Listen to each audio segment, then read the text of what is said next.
बिस्मिल्लाहिर्रहमानिर्रहीम। मैं हूं मलिक मोहम्मद अली, प्रोग्राम बात से बात मलिक मोहम्मद अली के साथ।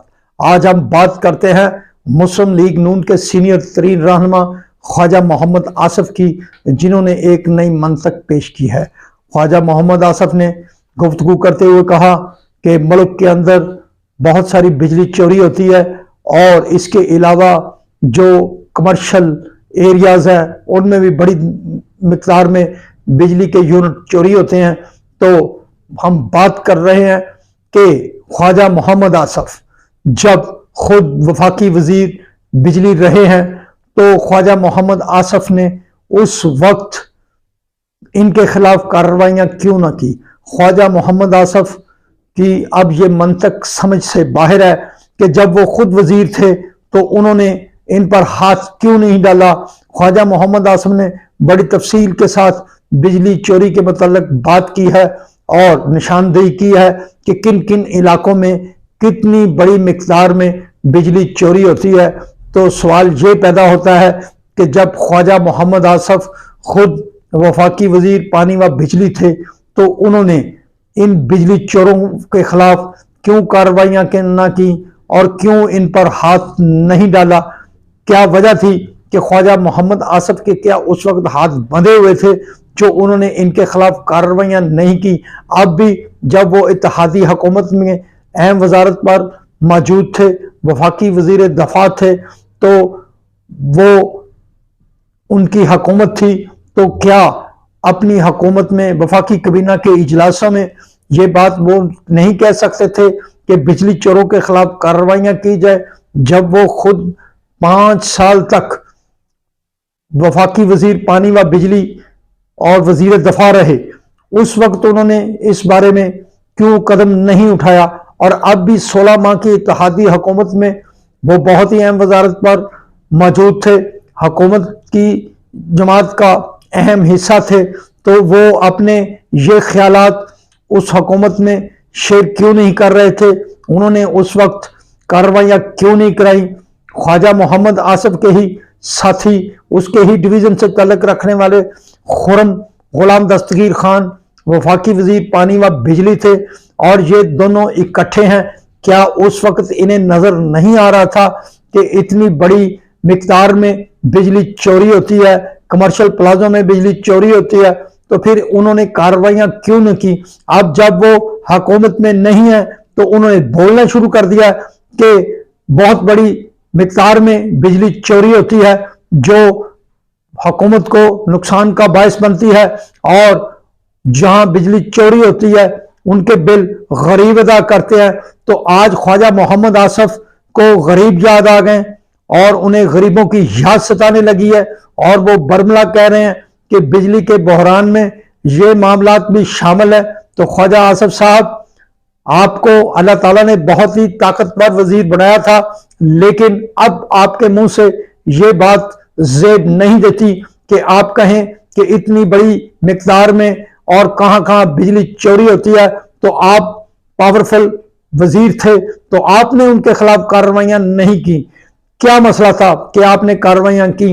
अब आपको ऐसी बातें नहीं करनी चाहिए, क्योंकि अवाम का रद्द अमल देखकर आप बयान दे रही हैं कि अवाम अब का जो लहजा है, अवाम का जो गुस्सा है, आप उस गुस्से को ठंडा करने के लिए और अवाम को हमदर्द बनाने के लिए आपने ऐसी बातें शुरू कर दी कि वहां वहां बिजली चोरी होती है।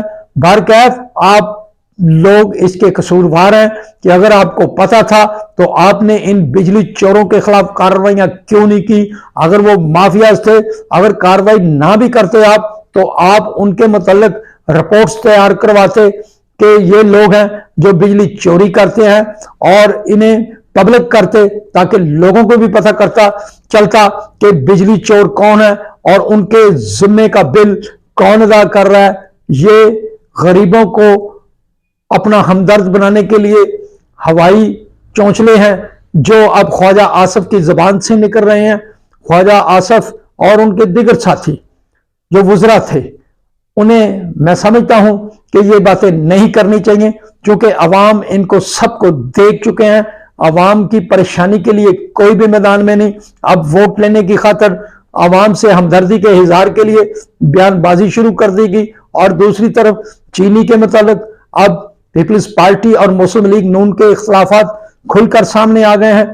پیپلز پارٹی بڑے سارے معاملات کا ذمہ دار مسلم لیگ نون کو ٹھہرا رہی ہے، جبکہ مسلم لیگ نون اس حوالے سے کہہ رہی ہے کہ نوید قمر کامرس وزیر تھے، یہ ان کی وزارت کے ماتحت تھی کہ چینی مہنگی ہوگی۔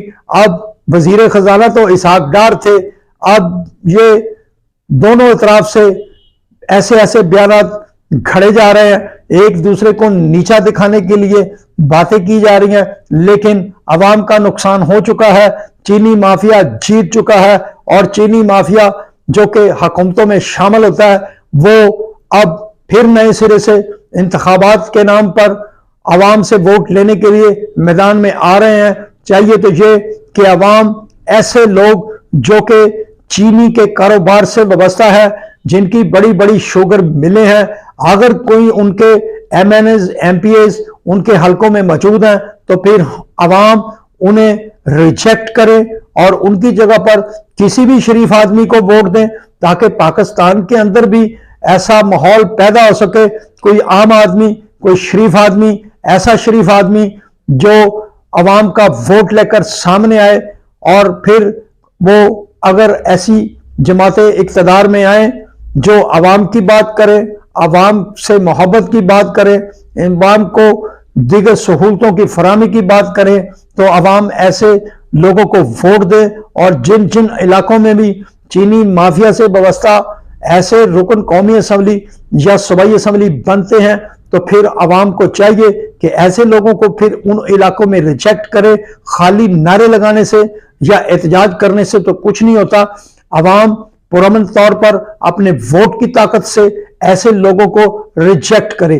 چونکہ بدامنی کا متحمل پاکستان نہیں ہو سکتا، بدامنی پاکستان کے لیے زہر قاتل ہے۔ اگر کہیں احتجاج بھی ہے تو احتجاج بھی قانون کے دائرے کے اندر ہونا چاہیے اور پرامن ہونا چاہیے۔ پاکستان کی کسی املاک کو نقصان نہیں پہنچانا چاہیے، چونکہ یہ املاک ہماری ہیں اور ہمارے ہی ٹیکسوں سے یہ املاک بنی ہے۔ احتجاج کرنا ہر شہری کا حق ہے، لیکن احتجاج ایک دائرے کار کے اندر ہونا چاہیے تاکہ پاکستان کی کسی بھی املاک کو نقصان نہ پہنچ سکے۔ اپنی آواز کو اعلیٰ حکام تک پہنچانے کے لیے احتجاج ضروری ہے، لیکن توڑ پھوڑ یا ہنگامہ رائی کرنا یہ ہمارا شیوا نہیں ہونا چاہیے۔ ہر چیز پرامن ہونی چاہیے، اور جو احتجاج ہو سکتا ہے کوئی شرپسند ان احتجاج کی آڑ میں کوئی معاملہ کھڑا کر دیں تو شرپسندوں پر بھی احتجاج کرنے والے کڑی نظر رکھیں۔ سلام پاکستان، سلام اوورسیز، اللہ حافظ۔